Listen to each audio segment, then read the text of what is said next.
The Federal Reserve's recent decision to cut interest rates by 50 basis points has sparked a divided response across financial markets and among economic strategists. On one hand, global stock markets reacted positively to the news, with major indices like the S&P 500 and Nasdaq surging on the optimism that the rate cut might stave off a potential U.S. recession. However, this euphoria is also raising concerns about the risks of inflating another bubble in equity markets. Some analysts argue that while the Fed's move may support growth, it also reinforces speculative behavior, with stocks increasingly pricing in future rate cuts and substantial earnings growth, particularly in sectors like technology.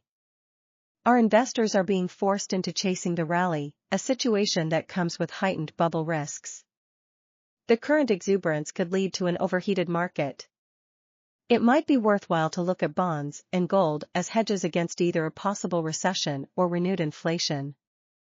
Also, investors should keep an eye on opportunities in international equities and commodities as potential beneficiaries of a soft landing scenario, given their relative undervaluation compared to U.S. stocks.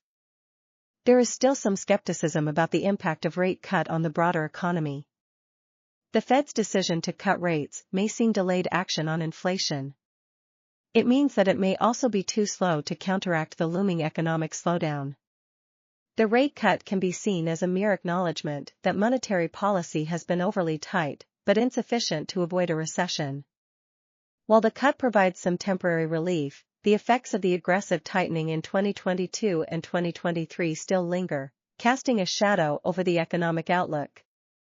There is a potential upside for stocks if the Fed continues its easing cycle, though the risk of speculative excess may vary. However, a steady diet of rate cuts, predicting the federal funds rate will eventually return to its pre-pandemic level of 1.75%.